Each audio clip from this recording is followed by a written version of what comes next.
ನಡೆದದ ನೆನಸಿ ಕೊರಗದಿರು, ಹಳೆದನ್ನು ಮರೆತು ಬಿಡು. ನಡೆದದ ನೆನಸಿ ಕೊರಗದಿರು, ಹಳೆದನ್ನು ಮರೆತು ಬಿಡು. ಕರ್ತನು ಹೊಸದನ್ನು ಮಾಡುವನು, ಹಿಂದೆ ನೀ ಕಾಣುವೆ, ಹಿಂದೆ ನೀ ಕಾಣುವೆ. ಕಳವಳವೇ ಬೇಡ,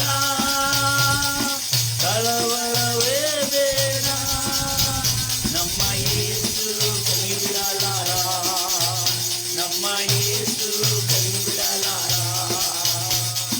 ನಿಮ್ಮ ದುಃಖವು ಸಂತೋಷವಾಗುವುದು, ನಿಮ್ಮ ಕಳವಳ ಕಣ್ಣೀರು ಎಲ್ಲ ಮರೆಯಾಗುವುದು. ನಿಮ್ಮ ದುಃಖವು ಸಂತೋಷವಾಗುವುದು, ನಿಮ್ಮ ಕಳವಳ ಕಣ್ಣೀರು ಎಲ್ಲ ಮರೆಯಾಗುವುದು. ಶಕ್ತಿಗೆ ಮೀರಿದ ಶೋಧನೆಯ ನಿನಗೆಂದು ನೀಡಲು, ಶಕ್ತಿಗೆ ಮೀರಿದ ಶೋಧನೆಯ ನಿನಗೆಂದು ನೀಡಲು, ಸಹಿಸಲು ನಿನಗೆ ಬಲ ಕೊಡುವ, ತಪ್ಪಲು ದಾರಿ ತೋರುವ,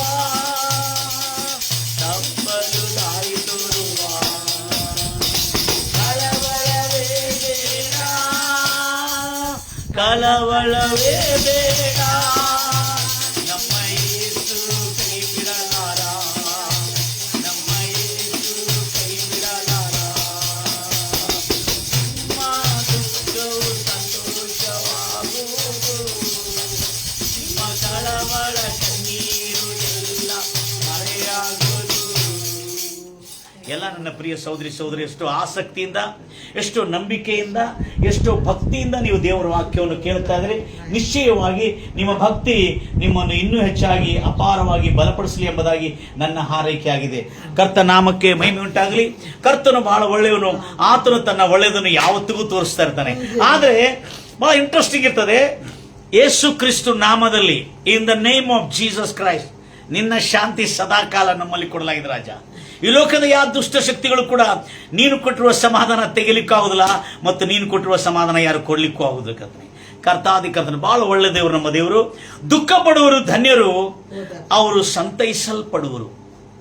ಏನೆಂಬುದಾಗಿ ನಾನು ಬಹಳ ಸಾರಿ ಅಧ್ಯಯನ ಮಾಡ್ತಿರುವಾಗ, ದುಃಖ ಪಡುವರು ಧನ್ಯರು, ಅವರು ಸಂತೈಸಲ್ಪಡುವರು ಯಾಕೆ ಹೀಗೆ ಹೇಳಲಾಗಿದೆ, ಅವರು ಆದರಣೆ ಹೊಂದುವರು ಎಂಬುದಾಗಿ ಯಾಕೆ ಹೀಗೆ ಹೇಳಲಾಗಿದೆ.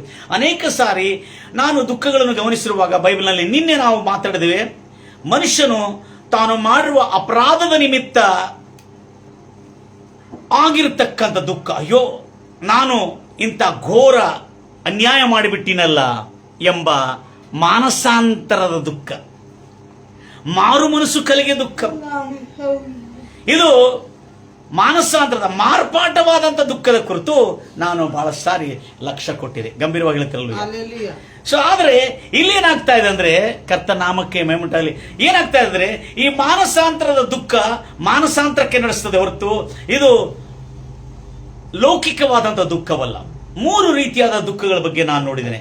ನಿನ್ನೆ ನಾನು ದೇವರ ಸಮ್ಮುಖದಲ್ಲಿ ಮಾನಸಾಂತರ ದುಃಖ ಅಂದ್ರೆ, ಹೌದು ನಾನು ದ್ರೋಹಿ, ನಾನು ಪಾಪಿ, ನನ್ನ ಕಣ್ಣಿನಾಸೆ, ನನ್ನ ಶರೀರದಾಸೆ, ನನ್ನ ಬದುಕು ಬಾಳಿನ ಡಂಬದ ನಿಮಿತ್ತ ನಾನು ಪತನವಾಗಿದ್ದೇನೆ ರಾಜ. ಇವೆಲ್ಲಗಳನ್ನು ಸಜೀವ ಯಜ್ಞವಾಗಿ ಅರ್ಪಿಸಿ ಇದನ್ನು ದಹಿಸ್ತಾ ಇದ್ದೇನೆ. ನಾವು ನಮ್ಮ ಪಾಪ ಅಪರಾಧಗಳನ್ನು ಒಪ್ಪಿಕೊಂಡು ಬಿಟ್ಟು ಬಿಡುವುದೇ ಸಂತೈಸಲ್ಪಡತಕ್ಕಂಥ ದುಃಖವಾಗಿದೆ. ಗಂಭೀರವಾಗಿ ಹೇಳ್ತಿರಲ್ಲ, ಮನೋಪೂರ್ವಕದಿಂದ ಹೇಳ್ತಿರಲ್ಲ. ಎಷ್ಟು ಆಸಕ್ತಿಯಿಂದ ನೀವು ದೇವರ ವಾಕ್ಯವನ್ನು ಕೇಳ್ತಾ ಇದ್ರಿ ನನ್ನ ಪ್ರಿಯ ಸಹೋದರಿ ಸಹೋದರೇ. ಎಂತ ಆಸಕ್ತಿ, ಎಂತ ಸಂತೋಷ, ಎಂತ ಉಲ್ಲಾಸ. ಅದ ಕಾರಣ ಇವತ್ತು ಈ ದುಃಖದಲ್ಲಿ ಎಂತ ಮತ್ತೊಂದು ರೀತಿಯಾದ ದುಃಖ ಇದೆ. ಅದು ರೋಮಾಪುರದವರ ಬರೆದ ಪತ್ರಿಕೆ 12ನೇ ಅಧ್ಯಾಯ 15ನೇ ವಚನದಲ್ಲಿ ಬರೆಯಲ್ಪಟ್ಟಿದೆ. 15ನೇ ವಚನದಲ್ಲಿ ಬರೆಯಲ್ಪಟ್ಟಿದೆ, ಸಂತೋಷ ಪಡುವವರ ಸಂಗಡ ಸಂತೋಷಿಸಿರಿ, ಸಂತೋಷ ಪಡುವವರ ಸಂಗಡ ಸಂತೋಷಿಸಿರಿ, ಮತ್ತು ದುಃಖ ಪಡುವವರ ಸಂಗಡ ದುಃಖ ಪಡುವವರ ಸಂಗಡ ದುಃಖ ಪಡ್ರಿ ಎಂಬುದಾಗಿ ಅಲ್ಲಿ ಉಲ್ಲೇಖಿಸಲ್ಪಟ್ಟಿದೆ. Price Lord Jesus. ಗಂಭೀರವಾಗಿ ಹೇಳ್ತೀನಿ. ಮತ್ತು ದುಃಖ ಪಡುವ ಸಂಗಡ ಅಳುವವರ ಸಂಗಡ ಅಳಿ ಎಂಬುದಾಗಿದೆ. ಅಂದರೆ ದುಃಖ ಪಡುವರ ಸಂಗಡ. ಇದು ನಾವು ನೋಡಿದ್ವಿ. ಈ ಅಳುವರ ಸಂಗಡ, ದುಃಖ ಪಡುವರ ಸಂಗಡ, ಇದರಿಂದ ಏನು ಮೇಲಾಗುತ್ತದೆ? ದೇವರ ಜಯದಲ್ಲಿ ಸಂತೋಷ ಪಡೋದು ಶ್ರೇಷ್ಠ, ಮೇಲೆ ಗುಡ್, ಒಳ್ಳೆಯದೇ. ಆದರೆ ಅದಕ್ಕಿಂತ ಮೇಲಾಗಿದ್ದೇನೆಂದರೆ ಸಂಭ್ರಮ ಸಂತೋಷ ಪಡುವವರ ಮನೆಯಲ್ಲಿ ಹೋಗುವುದಕ್ಕಿಂತಲೂ ದುಃಖ ಪ್ರಲಾಪದಲ್ಲಿ ತುಂಬಿರತಕ್ಕಂಥ ಮನೆಯಲ್ಲಿ ಹೋಗಿ ಅವರ ಜೊತೆಯಲ್ಲಿ ದುಃಖ ಪಡುವರ ಜೊತೆಯಲ್ಲಿ ದುಃಖ ಪಡುವುದು ನಿನಗೆ ಎಷ್ಟೋ ಮೇಲು ಎಂಬುದಾಗಿದೆ. ನನ್ನ ಪ್ರಿಯ ಸಹೋದರಿ ಸಹೋದರೇ, ಇಂಥ ಅದ್ಭುತವಾದಂಥ ಸಂಗತಿಗಳನ್ನು ನಾವೆಲ್ಲ ಧ್ಯಾನ ಮಾಡಲಿಕ್ಕೆ ನಾವು ಮುಂದೆ ಸಾಗ್ತಾ ಇದ್ರೆ, ಇದನ್ನು ಬಿಟ್ಟು ಬೇರೆ ಊರು ಸಾವರಿಗೆ ನಮಗೆ ಯೋಚನೆ ಮಾಡಲಿಕ್ಕೆ ಎಲ್ಲಿ ಪುರುಸೋದಿರ್ತದೆ? Price Lord Jesus. ಗಂಭೀರವಾಗಿ ಹೇಳ್ತಿರಲ್ವಯ್ಯ. ಆದ ಕಾರಣ ಇವತ್ತಿಂದ ಕರ್ತನ ವಾಕ್ಯದಲ್ಲಿರ್ತದೆ ಈ ಸತ್ಯ. ಪ್ರಸಂಗಿ ಪುಸ್ತಕ 7ನೇ ಅಧ್ಯಾಯದಲ್ಲಿ ಅದ್ಭುತವಾದಂಥ ರಚನೆ ಇದೆ. ನಿಜವಾಗಲೂ ಜ್ಞಾನಿಯಾದ ಸೊಲೊಮೋನನು ಅದ್ಭುತ ಸಂಗತಿಗಳನ್ನು ಬರೆದಿದ್ದಾನೆ. ಅದ್ಭುತವಾದ ಪ್ರಸಂಗಿ ಪುಸ್ತಕ 7ನೇ ಅಧ್ಯಾಯ 1ನೇ ವಚನದಲ್ಲಿ, ಒಬ್ಬನ ಒಳ್ಳೆ ಅಂದ್ರೆ ಮಹಾ ಸುಗಂಧ ತೈಲಕ್ಕಿಂತಲೂ ಮೌಲ್ಯವುಳ್ಳ ಬೆಲೆಬಾಳಿನ ಸುಗಂಧ, ಅಮೂಲ್ಯವಾದ ಸುಗಂಧ ತೈಲಕ್ಕಿಂತಲೂ ಒಬ್ಬನ ಒಳ್ಳೆ ಹೆಸರು ಉತ್ತಮ. ಒಬ್ಬನ ಜನ್ಮದಿನಕ್ಕಿಂತಲೂ ಮರಣದಿನವೂ ಎಷ್ಟೋ ಮೇಲು. ಇದಕ್ಕೆ ಅಷ್ಟಕ್ಕೆ ನಿಂತು ಹೋಗಿಲ್ಲ. ತದನಂತರ ಇಲ್ಲಿ ನೋಡ್ರಿ, ದುಃಖ ಪ್ರಲಾಪ ಮನೆಗೆ ಅಂದ್ರೆ ನೋಡ್ರಿ ಎಷ್ಟು ಚೆನ್ನಾಗಿದೆ. ಸಂತೋಷ ಹರ್ಷ ತುಂಬಿರುವ ಮನೆಗೆ ಹೋಗೋದಕ್ಕಿಂತಲೂ, ಅವತನ ಊಟ ಉಪಹಾರ ಅವತನ ಸಂಭ್ರಮ ಇರುವ ಮನೆಗೆ ಹೋಗೋದಕ್ಕಿಂತಲೂ ದುಃಖ ಪ್ರಲಾಪದಲ್ಲಿರುವ ಮನೆಗೆ ಹೋಗುವುದು ಎಷ್ಟೋ ಲೇಸು. ನೆಕ್ಸ್ಟ್ ಹೇಳ್ತಾ ಇದೆ, ಎಷ್ಟು ಚೆನ್ನಾಗಿದೆ. ಜ್ಞಾನಿಗಳ ಹೃದಯ ಜಯದ, ದೇವರು ಕೊಟ್ಟಿದ್ದ ಆರೋಗ್ಯ ನಿಮಿತ್ತ ನಾವು ಸಂಭ್ರಮ ಮಾಡ್ತೇವೆ, ಹೌದು ಸಂತೋಷ. ಆದರೆ ಅದಕ್ಕಿಂತ ದೊಡ್ಡದಾಗಿದೆ ಮತ್ತೊಂದಿದೆ. ಆದರೆ ದುಃಖ ಪಡುವವರ ಮನೆಯಲ್ಲಿ ಜ್ಞಾನಿಯ ಹೃದಯವು ಇರುವುದು. ಹೌದು ನನ್ನ ಪ್ರಿಯ ಸಹೋದರ. ಅಷ್ಟೇ ಅಲ್ಲದೆ ಮೂರ್ಖರ ಹೃದಯ ಯಾರಲ್ಲಿರ್ತದೆ? ಸಂಭ್ರಮ ಸಂತೋಷ ಅವತನ ಮಾಡುವ ಮನೆಯಲ್ಲಿ ಇರ್ತದೆ ಎಂಬುದಾಗಿ ಮೂರ್ಖರ ಹೃದಯ ಹೇಳುತ್ತಾರೆ. ಅದರಿಂದ ಆದ ನಂತರ ಬಹಳ ಚೆನ್ನಾಗಿದೆ. ಜ್ಞಾನಿಗಳ ಗದರಿಕೆ ಏನು? ಜ್ಞಾನಿಗಳ ಗದರಿಕೆ ಏನು ಮಾಡ್ತಾ ಇದೆ? ಜ್ಞಾನಿಗಳ ಗದರಿಕೆ ಮೂಢರ ಹಾಡನ್ನು, ಮೂರ್ಖರ ಹಾಡುಗಳನ್ನು, ಕೀರ್ತನೆ, ಮೂರ್ಖರ ಹೊಗಳಿಕೆಯನ್ನು ಕೇಳುವುದಕ್ಕಿಂತಲೂ, ಹಾಡಿನ ಹೊಗಳಿಕೆಯನ್ನು ಕೇಳುವುದಕ್ಕಿಂತಲೂ ಜ್ಞಾನಿಗಳ ಗದರಿಕೆಯನ್ನು ಕೇಳುವುದು ಎಷ್ಟೋ ಮೇಲು ಎಂಬುದಾಗಿ. Praise Lord Jesus. ತದನಂತರ ಈ ಮೂರ್ಖರ ನಗೆ, ತಮಾಷೆ, ಅಭಾಷೆ ಮಾಡ್ತಾರಲ್ಲ, ಬಹಳ ಕಾಮಿಡಿ ಮಾಡ್ಕೋತಿರ್ತಾರಲ್ಲ, ಇವರ ನಗೆ ಎದಕ್ಕೆ ಸಮಾನವಾದ್ರೆ ಮಟಿಕೆ ಕೆಳಗೆ ಅಂದ್ರೆ ಗಡಿಗೆ ಕೆಳಗೆ ಬೆಂಕಿ ಹಾಕಿರ್ತಕ್ಕಂಥ ಚಿಟಪಿಟನೆ ಹಾರುತ್ತಿರ್ತಕ್ಕಂಥ ಬೆಂಕಿ ಕಿಡಿಗಳಂತಿರ್ತದೆ ಎಂಬುದಾಗಿ ಎಷ್ಟು ಸುಂದರವಾಗಿ ಉಲ್ಲೇಖನ ಮಾಡಲಾಗಿದೆ. ದುಃಖ ಪಡುವರು ಧನ್ಯರು, ಅವರು ಸಂತೈಸಲ್ಪಡುವರು. ಇನ್ನು ಮೊದಲನೇ ದುಃಖ ಏನಂದ್ರೆ, ನಮ್ಮ ಪಾಪ, ನಮ್ಮ ದ್ರೋಹ, ನಮ್ಮ ಅಪರಾಧಗಳ ನಿಮಿತ್ತ ಅಯ್ಯೋ ಛೀ ಎಂಬುದಾಗಿ ನಮ್ಮ ಮೇಲೆ ನಾವು ದುಃಖಪಟ್ಟು ನೊಂದುಕೊಂಡು, ಅಯ್ಯೋ ನಾನೆಂತ ದ್ರೋಹ ಮಾಡಿಬಿಟ್ಟಿನಲ್ಲ ನನ್ನ ಗಂಡನಿಗೆ, ನಾನೆಂತ ದ್ರೋಹ ಮಾಡಿಬಿಟ್ಟಿನಲ್ಲ ನನ್ನ ಒಡೆಯರಿಗೆ, ನಾನೆಂತ ದ್ರೋಹ ಮಾಡಿಬಿಟ್ಟಿನಲ್ಲ ನನ್ನ ಪತ್ನಿಗೆ ಎಂಬುದಾಗಿ ಹೇಳಿಕೊಂಡು ಈ ದ್ರೋಹ ಮಾಡಿದ್ರೆ ಬರ್ತದೆ ದುಃಖ, ಎಲ್ಲರೂ ದುಃಖ ಬರೋದಿಲ್ಲ. Praise Lord Jesus. ಗಂಭೀರವಾಗಿ ಹೇಳ್ತಿರಲ್ವ? ಸೊ ದುಃಖ, ಈ ದುಃಖದಿಂದ ಬರತಕ್ಕಂಥ ಪರಿವರ್ತನ, ಈ ದುಃಖದಿಂದ ಬರತಕ್ಕಂಥ ಮಾನಸಾಂತರ, ಇದು ರಕ್ಷಣೆಗೆ ನಡೆಸ್ತದೆ. ಇದು ಮೊದಲನೇ ದುಃಖ. ನಿನ್ನೆ ನಾನು ಹೇಳಿಬಿಟ್ಟಿದ್ದೆ, ನಿನ್ನಿನ ಎಪಿಸೋಡಲ್ಲಿ. ಇವತ್ತಿನ ಎಪಿಸೋಡಲ್ಲಿ ಅಂದ್ರೆ ಸಂತೋಷ ಪಡುವವರ ಸಂಗಡ ಸಂತೋಷ ಪಡು, ಕೀರ್ತನೆಗಳನ್ನು ಹಾಡು. ದುಃಖ ಪಡುವವರ ಸಂಗಡ ಅಳುವವರ ಸಂಗಡ ಅಳು ಎಂಬುದಾಗಿ. ನನ್ನ ಪ್ರಿಯ ಸಹೋದರಿ ಸಹೋದರೇ, ಮತ್ತು ಇದೇ ಮಾತು ಬಹಳ ಸ್ಥಳಗಳಲ್ಲಿ ನಾವು ನೋಡ್ತಾ ಬಂದಿದ್ದೀವಿ. ನನ್ನ ಪ್ರಿಯ ಸಹೋದರಿ, ಅದ್ಭುತವಾದ ಸಂಗತಿ. ಈಗ ಅದೇ ಮಾತು ಸೊಲೊಮೋನ ಜ್ಞಾನಿ ಎಷ್ಟು ಅದ್ಭುತವಾಗಿ ಹೇಳ್ತಾ ಇದ್ದಾನೆ. ದುಃಖ ಪ್ರಲಾಪ, ಸಂಭ್ರಮ ಔತಣದ ಮನೆಗೆ ಹೋಗುವುದಕ್ಕಿಂತಲೂ ದುಃಖ ಪ್ರಲಾಪದ ಮನೆಗೆ ಹೋಗುವುದು ಎಷ್ಟೋ ಲೇಸು ಎಂಬುದಾಗಿ. ನನ್ನ ಪ್ರಿಯ ಸಹೋದರಿ ಸಹೋದರೇ, ನಿಮ್ಮ ಆಸಕ್ತಿ, ನಿಮ್ಮ ಉತ್ಸಾಹ, ಹೌದು ಇವತ್ತು ಕರೆದ್ರೆ ಖಂಡಿತವಾಗಿ ನಾನು ಹೋಗ್ತೇನೆ. ದುಃಖ ಪ್ರಲಾಪ ಇರೋ ಮನೆಗೆ ನಾನು ಖಂಡಿತವಾಗಿ ಹೋಗ್ತೇನೆ. ಯಾರು ಫೋನ್ ಮಾಡಿದ್ರು, ಬ್ರದರ್ಗೆ ಆರಾಮಿಲ್ಲ, ಎಸ್ ಬರ್ತೇನೆ. Praise Lord Jesus. ಸಂತೋಷ. ಅಲ್ಲಿ ಹೋಗೋದ್ರಿಂದ ನಮಗೆ ಬಹಳ ಆಸಕ್ತಿ.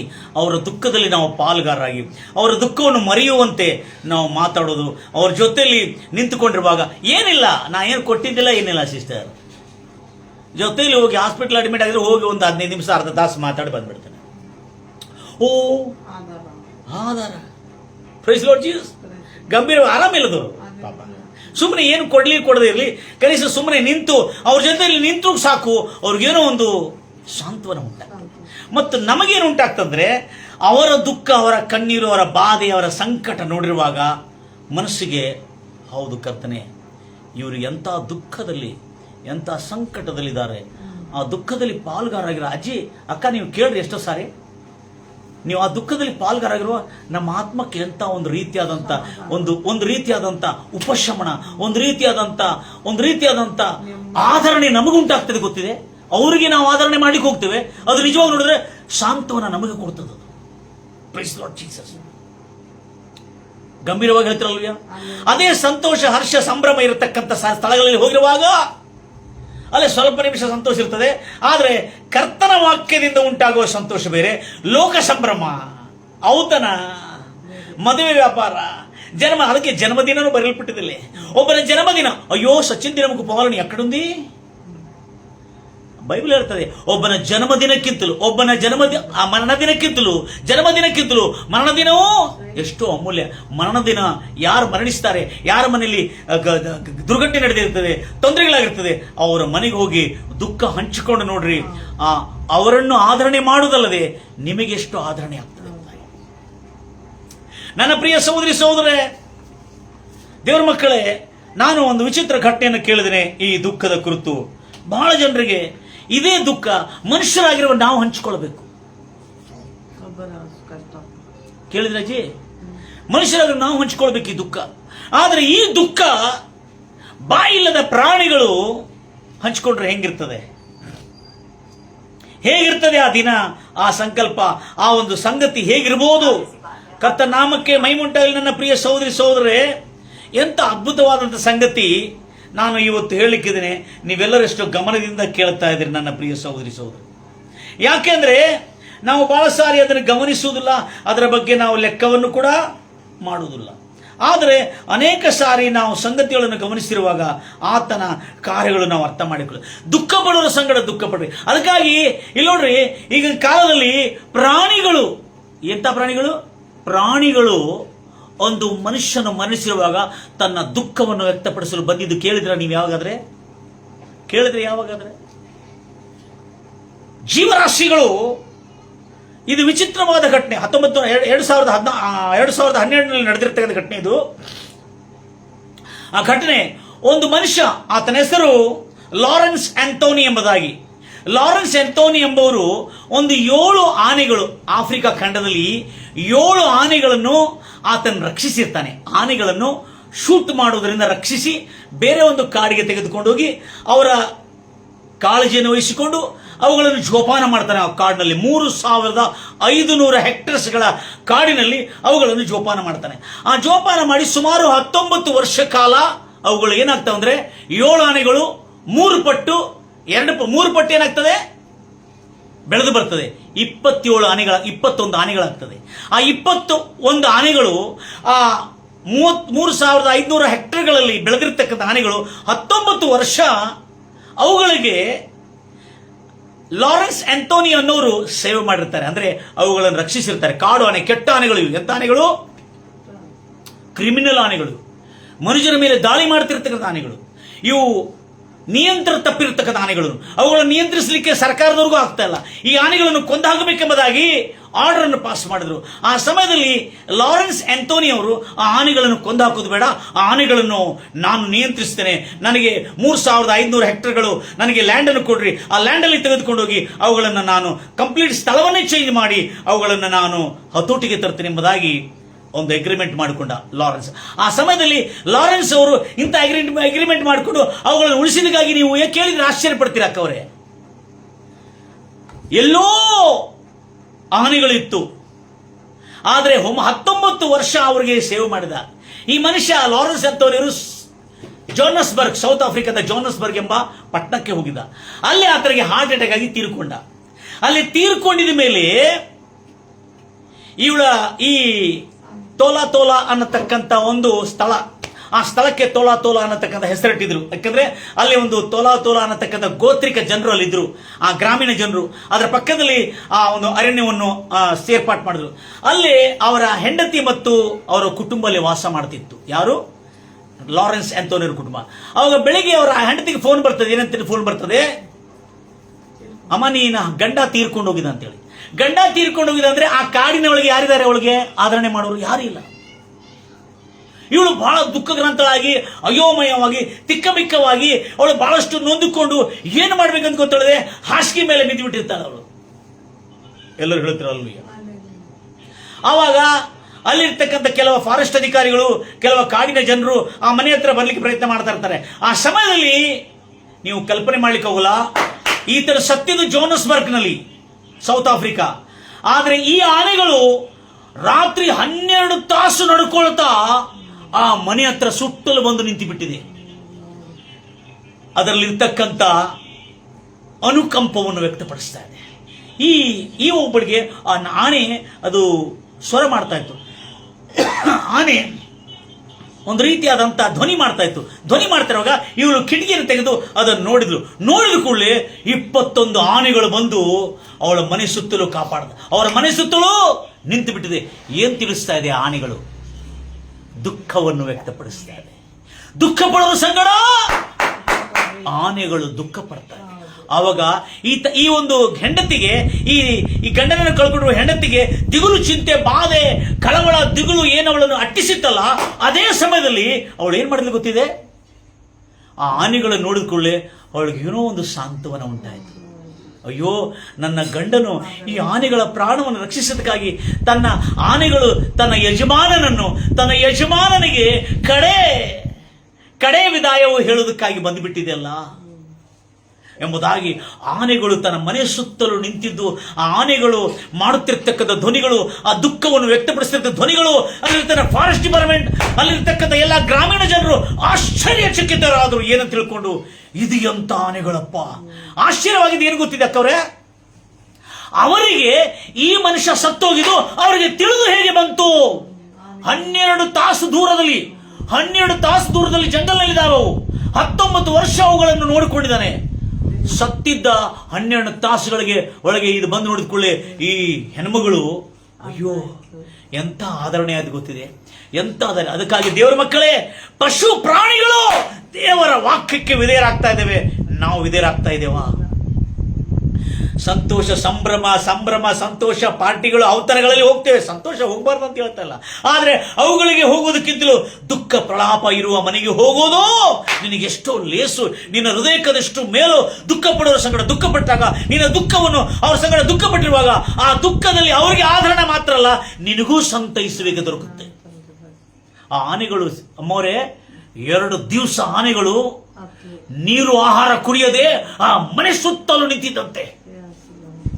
2012ರಲ್ಲಿ ನಡೆದಿರ್ತಕ್ಕಂಥ ಒಂದು ಘಟನೆ ಇದು. ಸೌತ್ ಆಫ್ರಿಕಾ ತೋಲಾ ಅನ್ನತಕ್ಕಂಥ ಒಂದು ಕ್ಷೇತ್ರದಲ್ಲಿ ನಡೆದಿರ್ತಕ್ಕಂಥ ನಿಜ ಘಟನೆ ಇದು. ಅದು ನಮ್ಮ ಭಾರತ ದೇಶದ ಸಮಾಚಾರಗಳಲ್ಲಿ ಕೂಡ ಅದು ಬಹಳ ಖ್ಯಾತವಾಗಿ ವೈರಲ್ ಆಗಿತ್ತು. Praise Lord Jesus. ಗಂಭೀರವಾಗಿ ಹೇಳ್ತಿರಲ್ವಿಯ ದೇವರ ಮಕ್ಕಳೇ, ಸಾಮಾನ್ಯವಾದ ಸಂಗತಿ ಅಲ್ಲ ಆ ಸಂಗತಿ, ಅಂತ ಅದ್ಭುತವಾದ ಸಂಗತಿ. ಈತನ ಹೆಸರು ಲಾರೆನ್ಸ್. ಈತನ ಹೆಸರೇನು? ಲಾರೆನ್ಸ್. ಆತನ ಹೆಸರು ಆ ಲಾರೆನ್ಸ್ ಅನ್ನತಕ್ಕಂಥ ವ್ಯಕ್ತಿ ಎಂತ ರೀತಿಯಾದಂತ ಕಾರ್ಯವನ್ನು ವ್ಯಕ್ತಪಡಿಸಿದನಂದ್ರೆ, ನನ್ನ ಪ್ರಿಯ ಸಹೋದರೇ, ಎಂತ ಒಳ್ಳೆ ವ್ಯಕ್ತಿ ಆತನು ಆ ಆನೆಗಳಿಗೆ ರಕ್ಷಣೆಯನ್ನು ಪ್ರಸಾದಿಸಿದನು. ಇಂಟ್ರೆಸ್ಟಿಂಗ್ ಸ್ಟೋರಿ ಇದೆ ಅಮ್ಮ ಇದು. ನನಗೆ ಬಹಳ ಸಂತೋಷವಾಯಿತು. ಅದಕ್ಕೆ ಈ ಆನೆಗಳು ತನ್ನ ಒಡೆಯರ ಮರಣದ ಸಮಯದಲ್ಲಿ ದುಃಖವನ್ನು ವ್ಯಕ್ತಪಡಿಸೋದಕ್ಕಾಗಿ, ಅವರ ಜೊತೆಯಲ್ಲಿ ದುಃಖ ಪಡೋದಕ್ಕಾಗಿ ಈ ಆನೆಗಳು ಬಂದಿದ್ದನ್ನು ಕೇಳಿ ಈಗಲೂ ವಿಜ್ಞಾನಿಗಳು ಇವರಿಗೆ ಸಂದೇಶ ಯಾರು ಕೊಟ್ಟರು ಎಂಬುದಾಗಿ ಇವುಗಳು ಕಂಡುಹಿಡಿಯಲಿಕ್ಕಾಗ್ತಾ ಇಲ್ಲ. ನಾನು ಹೇಳ್ತೇನೆ, ಕರ್ತನು ದೇವಾದಿ ದೇವನು ಭೂಮಿ ಆಕಾಶಗಳಿಗೆ ಒಡೆಯನು ಇದನ್ನು ಮಾಡಿದ್ದಾನೆ. ಅದಕ್ಕೆ ಹೇಳ್ತಾ ಇದೆ ಯೋಬ ಪುಸ್ತಕ 12ನೇ ಅಧ್ಯಾಯದಲ್ಲಿ ಸ್ಪಷ್ಟವಾಗಿ ಬರೆಯಲ್ಪಟ್ಟಿದೆ. 12ನೇ 7ನೇ ವಚನದಲ್ಲಿ ಓದ್ರಿ ಆ ಮಾತನ್ನು. ಮೃಗಗಳನ್ನು ಕೇಳು, ಪಶುಗಳನ್ನು ಕೇಳು. Praise the Lord Jesus. ಯೋಬ ಪುಸ್ತಕ 12ನೇ ಅಧ್ಯಾಯದಲ್ಲಿ ಈ ಕಾರ್ಯ 12ನೇ ಅಧ್ಯಾಯ 7ನೇ ವಚನ ಓದ್ತೀರಿ. ಆದರೂ ಪಶುಗಳನ್ನು ಮೃಗಗಳನ್ನು ಕೇಳು, ಪಶುಗಳನ್ನು ಕೇಳು, ಅವು ನಿನಗೆ ಬೋಧಿಸುವವು. ಆಕಾಶದ ಪಕ್ಷಿಗಳನ್ನು ಕೇಳು, ಅವು ನಿನಗೆ ತಿಳಿಸುವವು. ಅಥವಾ ಭೂಮಿಯ ಸಂಗಡ ಮಾತನಾಡು, ಅವು ನಿನಗೆ ಬೋಧಿಸ್ತವು. ಮನುಷ್ಯರು ಬೋಧಿಸಿದ್ರೆ ನಿಂಗೆ ಅರ್ಥ ಆಗ್ತಾ ಇಲ್ಲಲ್ಲ ನನ್ನ ಪ್ರಿಯ ಸಹೋದರಿ ಸಹೋದರೇ. ಪಶು, ಪ್ರಾಣಿ, ಪಕ್ಷಿಗಳು, ಮೃಗಗಳು ಕೇಳುವುಗಳ ಹತ್ರ ಹೋಗಿ ದೇವರು ಎಂತ ದೊಡ್ಡ ದೇವರು ಎಂಬುದಾಗಿ ಅದಕ್ಕೆ ಹೇಳಿದ್ರೆ, ದೇವರು ಇದನ್ನು ಸೃಷ್ಟಿಸಿದೆವು ಅಂತೇಳಿ, ಇವೆಲ್ಲಗಳನ್ನು ಸೃಷ್ಟಿ ಮಾಡಿರ್ತಕ್ಕಂಥವನು ದೇವರು ಅಂತೇಳಿ ಈ ಪಶುಗಳು ಬೋಧಿಸುತ್ತವಂತೆ. ಯೋಬ ಪುಸ್ತಕದಲ್ಲಿ ಎಷ್ಟು ಸುಂದರವಾಗಿ ಬರೆಯಲ್ಪಟ್ಟಿದೆ ನನ್ನ ಪ್ರಿಯ ಸಹೋದರಿ ಸಹೋದರೇ. ಈ ದುಃಖವನ್ನು ಒಂದು ಮನುಷ್ಯನು, ತನ್ನ ಮಾಲೀಕ್, ತನ್ನ ಒಡೆಯನು, ತನ್ನ ಯಜಮಾನನು ಏನಾಗಿತ್ತಂದ್ರೆ, ಇಂಟ್ರೆಸ್ಟಿಂಗ್ ಸ್ಟೋರಿ ಏನಂದ್ರೆ ಅಮ್ಮವರೇ, ಇದರಲ್ಲಿ ಬಹಳ ಆಶ್ಚರ್ಯವಾದಂತ ಸಂಗತಿ ಏನಂದ್ರೆ, ಸೌತ್ ಆಫ್ರಿಕಾದಲ್ಲಿ ಝೋಲಾಲ್ಯಾಂಡ್ ಅನ್ನತಕ್ಕಂಥ ಒಂದು ಪ್ರದೇಶದಲ್ಲಿ ಆನೆಗಳು ನಿಯಂತ್ರಣ ತಪ್ಪಿರ್ತದೆ. ಯಾಕಂದ್ರೆ ಆನೆಗಳ ಮರಿಗಳ ಮೇಲೆ ಯಾರೋ ಶೂಟ್ ಮಾಡಿರ್ತಾರೆ, ಗುಂಡಿಕ್ಕಿ ಇರ್ತಾರೆ. ಆ ಗುಂಡನ್ನು ಹೊಡೆದಿರುವಾಗ ಆ ಕೆಲವು ಆನೆಗಳು ಮರಿ ಸತ್ತೋಗಿರುವಾಗ ಆನೆಗಳು ಸಿಟ್ಟುಗೊಂಡಿದ್ದಾವೆ. ಮನುಷ್ಯರಂದ್ರೆ ಸಿಟ್ಟು, ಅದಕ್ಕೆ ಮನುಷ್ಯರಂದ್ರೆ ಎಲ್ಲಿ ಮನುಷ್ಯರು ನೋಡಿದ್ರೆ ಸಿಟ್ಟು ಬರ್ತಾ ಇತ್ತು. ಅವು ಏನ್ ಮಾಡ್ತು, ಊರುಗಳಲ್ಲಿ ಗ್ರಾಮಗಳಲ್ಲಿ ಬಂದು ಎಲ್ಲಾ ಹೊಲಗಳನ್ನು, ಗದ್ದೆಗಳನ್ನು, ತೋಟಗಳನ್ನು ಮನುಷ್ಯರ ಮೇಲೆ ದಾಳಿ ಮಾಡಿ ತಿಂದೋಳದೆಲ್ಲ ಹಾಳು ಮಾಡ್ತಾ ಇದೆ.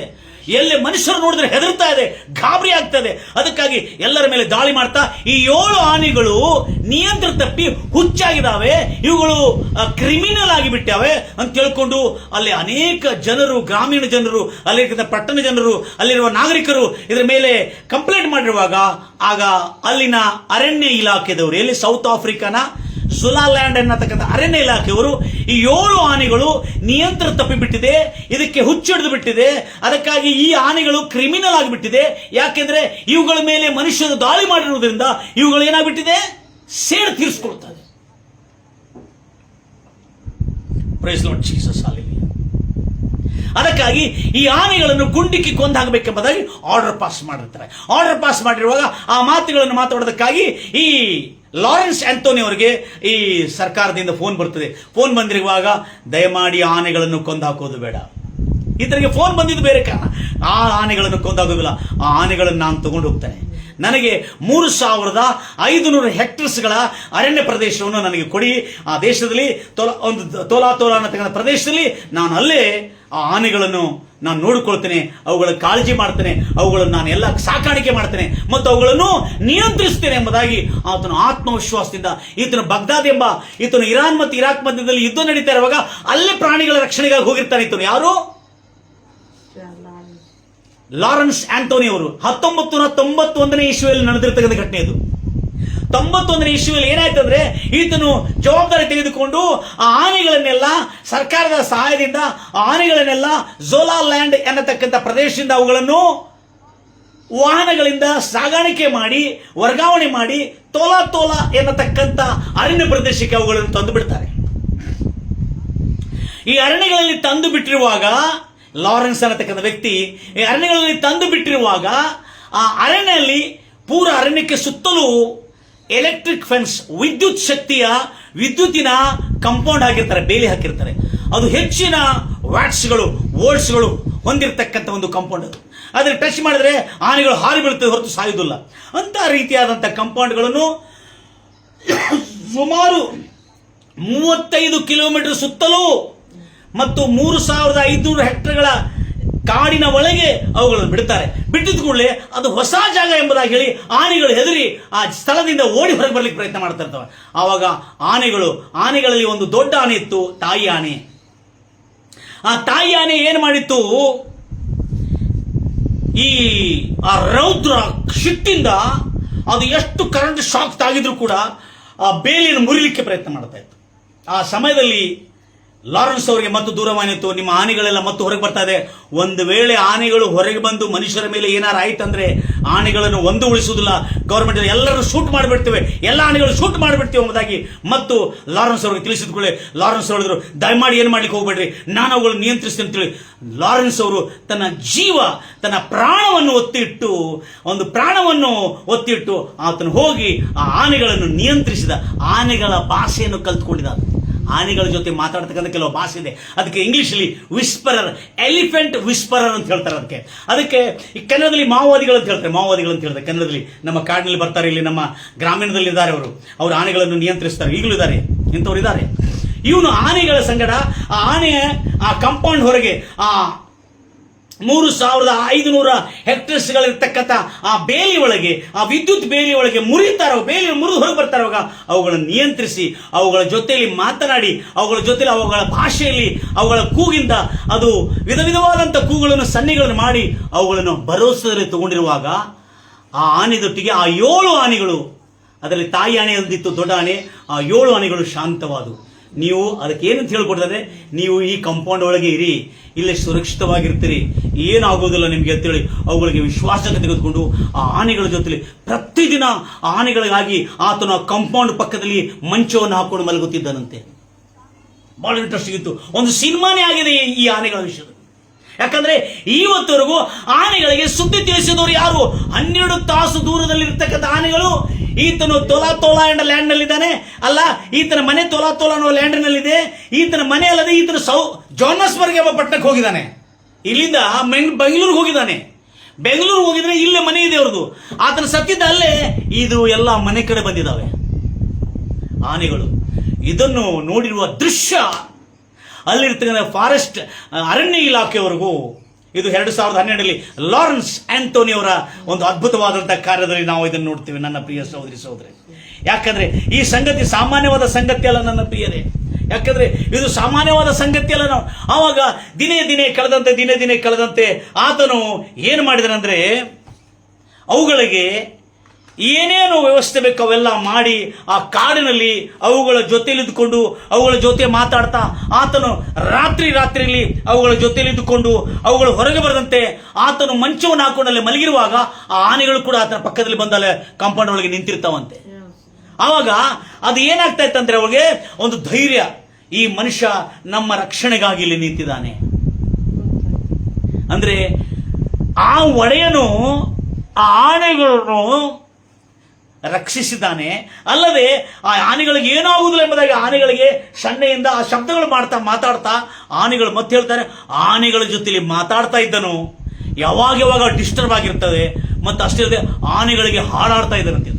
ಹಾಡಾಡಿರುವಾಗ ಅವು ಸಂತೋಷವಾಗಿ ನೋಡ್ತಿದ್ದವಂತೆ. Price Lord Jesus. ಗಂಭೀರವಾಗಿ ಹೇಳ್ತೀರಲ್ವೇ? ಹೀಗೆ ದಿನಗಳದ 1999ರಲ್ಲಿ ನಡೀತಾ ಬರ್ತಿರ್ತಕ್ಕಂಥ ಘಟನೆ ಇದು. ಬರ್ತಾ ಕೆಲವು ಕಾಲ ಆದ್ಮೇಲೆ ಆ ಕಾಡು ತನ್ನ ಮನೆ ಎಂದು ಭಾವಿಸಿಕೊಂಡು ಆ ಕಾಡು ಒಳಗೆ ಇವೇನ್ ಮಾಡಿದೆ, ಆನೆಗಳು ಮೇಯ್ತಾ ಒಳಗೆಲ್ಲ ಕಡೆ ಹೋಗ್ತಾ ನೀರು ಕುಡಿತಾ ಎಲ್ಲ ಮಾಡ್ತಾ ಇತ್ತು. ಹಾಗೆ ಕೆಲವು ವರ್ಷಗಳಾಯಿತು. ಆದರೆ ಲಾರೆನ್ಸ್ ಆಂಟೋನಿ ಅವರು ಹೆಲಿಕಾಪ್ಟರ್ ಮೂಲಕವಾಗಿ, ಡ್ರೋನ್ ಕ್ಯಾಮೆರಾಗಳ ಮೂಲಕವಾಗಿ ಅವುಗಳ ಮೇಲೆ ದೃಷ್ಟಿ ಇಟ್ಟಿದ್ದರು. ಯಾರು? ಹೆಲಿಕಾಪ್ಟರ್ಗಳ ಮೂಲಕವಾಗಿ, ಡ್ರೋನ್ ಕ್ಯಾಮೆರಾಗಳ ಮೂಲಕವಾಗಿ ಲಾರೆನ್ಸ್ ಆಂಟೋನಿ ಅವರು ಅವುಗಳ ಮೇಲೆ ದೃಷ್ಟಿ ಇಡ್ತಾ ಅವು ಎಲ್ಲೆಲ್ಲಿ ಹೋಗ್ತಾ ಇದ್ದಾವೆ, ಏನು ಮಾಡ್ತಾ ಇದ್ದಾವೆ ಅವುಗಳನ್ನೆಲ್ಲ ನೋಡ್ತಾ ಅದು ಮೇಲಿಂದ ಬಂದು ನೋಡಿರುವಾಗ ಲಾರೆನ್ಸ್ ಆಂಟೋನಿ ಅವರಲ್ಲಿ ಅವಾಜ್ ಮಾಡುವಾಗ ನೋಡಿರುವಾಗ ಹೆಲಿಕಾಪ್ಟರ್ನಿಂದ ನೋಡಿ ಆನೆಗಳಿಗೆ ಕಣ್ಣಿನ ದೃಷ್ಟಿ ಕೂಡ ಬಹಳ ಚೆನ್ನಾಗಿರ್ತದೆ. ಕಣ್ಣು ಹಿಡಿದು ಬಿಟ್ಟಿದೆ, ಅಯ್ಯೋ ನಮ್ಮ ಮಾಲಕ್ ಬಂದಿದ್ದಾನೆ ಎಂಬುದಾಗಿ. Praise the Lord Jesus. ಹಾಗೆ ಆನೆಗಳು ಮೇಲೆ ದೃಷ್ಟಿ ಇಟ್ಟಿರ್ತಕ್ಕಂಥ ಲಾರೆನ್ಸ್ ಆಂಟೋನಿ ಅವರು ಈ ಆನೆ ಹಾಗೆ ಬರ್ತಾ ಕಾಡೊಳಗೆ ಹರಡಿ ಬಿಟ್ಟಿವೋ, ಎಲ್ಲ ಕಡೆ ಹೋಗ್ಬಿಡ್ತಾ ಇದೆ. ಎಲ್ಲ ಹಾಗೆ ಹೋಗ್ತಾ 19 ವರ್ಷಗಳಿಗೆ, ಸುಮಾರು 19 ವರ್ಷಗಳಿಗೆ, ಅದು ಮೊದಲು 7 ಆನೆಗಳಿದ್ದು ಈಗ 21 ಆನೆಗಳದು. ಎಷ್ಟು ಆನೆಗಳದು? 3 ಪಟ್ಟು ಹೆಚ್ಚಾಗ್ಬಿಟ್ಟು, 3 ಪಟ್ಟು ಹೆಚ್ಚಾಗಿ ಆ ಕಾಡಲ್ಲಿ ಅವು ಮೇಯ್ತಾ ಇದ್ದಾವೆ, ಚೆನ್ನಾಗಿದೆ. ಯಾವಾಗ ಹೋಗಿ ಅವುಗಳನ್ನು ನೋಡ್ತಾ ಬರ್ತಾ ಇರ್ತಾನೆ. ಅವುಗಳ ಮೇಲೆ ಡ್ರೋನ್ ಕ್ಯಾಮ್ರಾ ಇಟ್ಟು ನೋಡ್ತಾ ಇರ್ತಾನೆ. ಅವುಗಳಿಗೆ ಹೆಲಿಕಾಪ್ಟರ್ ಆಗಿ ಎಲ್ಲೆಲ್ಲಿ ಹೋಗಿದಾವೆ, ಏನು ಚೆನ್ನಾಗಿದಾವೆ ಅಂತ ನೋಡ್ತಾ ಇರ್ತಾ ಈ ಲಾರೆನ್ಸ್ ಆಂಟೋನಿ ಅವರು ಕೆಲವು ದಿವಸಗಳಾದ್ಮೇಲೆ ಆತನ ಏನ್ ಮಾಡ್ತಾನೆ, ಈ ಆನೆಗಳಿಗೆ ಮತ್ತು ಕೆಲವು ಸೌಕರ್ಯಗಳನ್ನು ತೆಗೆದುಕೊಳ್ಳಬೇಕಾಗಿ ಸೌತ್ ಆಫ್ರಿಕಾದಲ್ಲಿರ್ತಕ್ಕಂಥ ಜೋನಸ್ಬರ್ಗ್ ಎಂಬ ಪಟ್ಟಣಕ್ಕೆ ಹೋಗ್ತಾನೆ. ಆ ಪಟ್ಟಣಕ್ಕೆ ಹೋಗಿ ಯಾವುದೋ ಒಂದು ಅನಿಷ್ಟದಿಂದ ಆತನಿಗೆ ಹೃದಯಘಾತಕ್ಕೆ ಬಂದು ಆತನು ಹಾರ್ಟ್ ಅಟ್ಯಾಕ್ ಆಗಿ ತೀರ್ಕೊಳ್ತಾನೆ. ಸೌತ್ ಆಫ್ರಿಕಾದ ಜೋನಸ್ಬರ್ಗ್ನಲ್ಲಿ ಆತನು ತೀರ್ಕೊಂಡಿರ್ತಾನೆ. ಈ ಸೌತ್ ಆಫ್ರಿಕಾದ ತೋಲಾ ಎಂಬ ಅರಣ್ಯ ಪ್ರದೇಶದಲ್ಲಿ ಈ ಆನೆಗಳು ಇರ್ತವೆ. ಆತನ ಮನೆಯಿಂದ ಸುಮಾರು 12 ತಾಸು ನಡೆದು ಬರುವಷ್ಟು ದೂರಕ್ಕೆ. ಯಾವಾಗ ತೀರಿಕೊಂಡಿದೆ ಎಂದು ಗೊತ್ತಾಗಿದೆ, ಆವಾಗಿಂದ ನಡಿಲಿಕ್ಕೆ ಆರಂಭ ಮಾಡಿದಂಥದ್ದು ಆನೆಗಳು. ಹಲ್ಲೆಲೂಯಾ. 12 ತಾಸುಗಳಾದ್ಮೇಲೆ ಈ ಮನೆಗೆ ಬರೋದ್ರೊಳಗೆ ಆ ತಾಯಿ ಹತ್ತುಕೊಳ್ತು ಗೋಳಾಡ್ತಾ ಕಂಗಾಲಾಗಿ ಅಯೋಮಯವಾಗಿರ್ತಕ್ಕಂಥ ತಾಯಿಗೆ ಆ ಮನೆ ಸುತ್ತಲೂ ಆನೆಗಳು ನಿಂತಿದ್ದು ನೋಡಿರುವಾಗ ಆ ತಾಯಿಗೆ 1000 ಆನೆಯ ಧೈರ್ಯ ಬಂತು ನೋಡ್ರಿ ಅವರಿಗೆ. ಹಲ್ಲೆಲೂಯಾ. ನನ್ನ ಪ್ರಿಯ ಸಹೋದರಿ ಸಹೋದರೇ, ದೇವರ ವಾಕ್ಯ ಮನುಷ್ಯರು ಅದನ್ನು ಅನುಸರಿಸ್ತಾ ಇದ್ರೆ ಕೂಡ ಮೂಕ ಪ್ರಾಣಿಗಳು ದೇವರ ಮಾತಿಗೆ ವಿಧೇಯರಾಗ್ತಾ ಇದ್ದಾರೆ. ಯಾರು ಹೇಳಿದ್ರು? ಈ ಒಂದು ಪ್ರಾಣಿಗಳಿಗೆ ಯಾರು ತಿಳಿಸಿದ್ರು? ಇದು ಹೇಗೆ ಈ ಪ್ರಾಣಿಗಳಿಗೆ ಗೊತ್ತಾಯಿತು, ಹೇಗೆ ಇದಕ್ಕೆ ಅರ್ಥ ಆಯಿತು ಎಂಬುದಾಗಿ ಹೇಳಿಕೊಂಡು ಪ್ರಾಣಿಗಳ ವಿಷಯದಲ್ಲಿ ಅವರಿಗೆ ತಿಳಿದು ಬರ್ತಾ ಇಲ್ಲ ಆಗಿತ್ತು. ಆದರೆ ಬೈಬಲ್ನಲ್ಲಿ ಬರೆಯಲ್ಪಟ್ಟಿದೆ, ದೇವರ ಮಕ್ಕಳೇ, ಪ್ರಾಣಿಗಳು ಸಮೇತ ದೇವರ ಮಾತು ಕೇಳುತ್ತವೆ ಮತ್ತು ದೇವರು ಎಂಥವನೆಂಬುದಾಗಿ ಬೋಧಿಸಿ ಹೇಳುತ್ತವೆ ಎಂಬುದಾಗಿ. Praise Lord Jesus. ಆ ಆನೆಗಳಿಗೆ ಯಾರು ತಿಳಿಸಿದರು ಈತನ ಸತ್ಯದಂದ್ರೆ?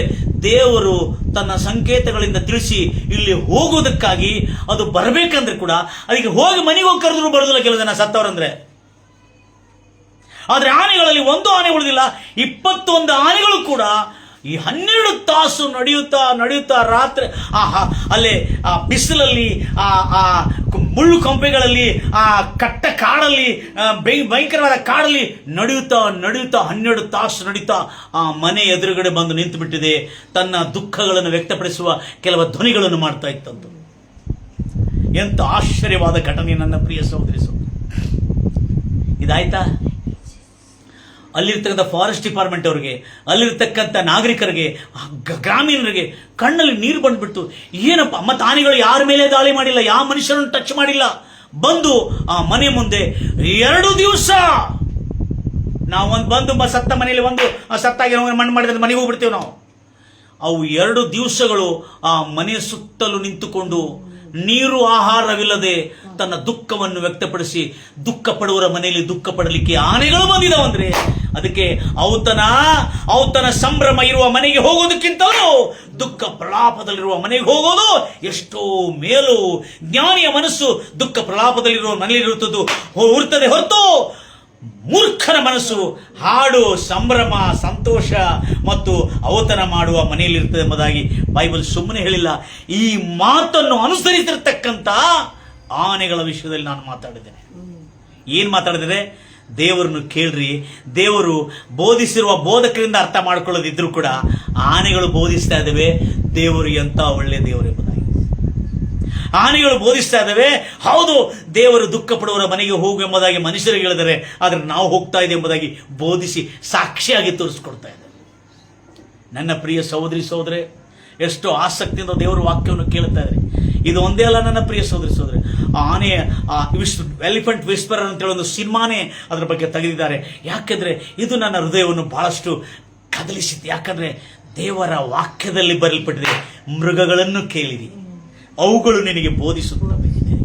ಪಶುಗಳನ್ನು ಕೇಳಿರಿ, ಅವುಗಳು ನಿನಗೆ ಎಕ್ಸ್ಪ್ಲೇನ್ ಮಾಡ್ತವೆ. ಜಲಚರಗಳು, ಮೀನುಗಳನ್ನು, ನೀರಿನ ಪ್ರಾಣಿಗಳ, ನೀರಿನ ಜಲಚರಗಳನ್ನು ಕೇಳಿರಿ, ಅವುಗಳು ನಿನಗೆ ಎಕ್ಸ್ಪ್ಲೇನ್ ಮಾಡ್ತವೆ. ಭೂಮಿಯೊಟ್ಟಿಗೆ ಮಾತನಾಡಿಸು, ಅವುಗಳು ನಿನಗೆ ವರ್ಣಿಸುತ್ತವೆ. ಇದು ಎಲ್ಲಾ ದೇವರ ಕೈಯಿಂದ ಮಾಡಲ್ಪಡಲಾಗಿದೆ ಎಂಬುದಾಗಿ. ಇವೆಲ್ಲರ ಜೀವಗಳು ಕರ್ತನ ವಶದಲ್ಲಿದೆ ಎಂಬುದಾಗಿ. ನನ್ನ ಪ್ರಿಯ ಸಹೋದರಿ ಸಹೋದರೇ, ಇದಷ್ಟಕ್ಕೆ ಕೇಳಿ ನೀವು ಮುಗಿಸೋದಲ್ಲ ನನ್ನ ಪ್ರಿಯ ಸಹೋದರಿ ಸಹೋದರೇ. ಇನ್ನೊಂದು ಮಾತು ಕೇಳಿದ್ರೆ ಆಶ್ಚರ್ಯಪಡ್ತೀರಿ.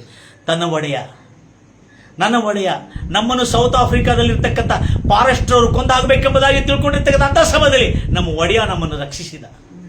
ತನ್ನ ಒಡೆಯನಿಗೆ ನಂಬಿಕಸ್ಥವಾದ ಪ್ರಾಣಿಗಳು ಇಷ್ಟು ನಂಬಿಕಸ್ಥರಾಗಿದ್ದಾರೆ.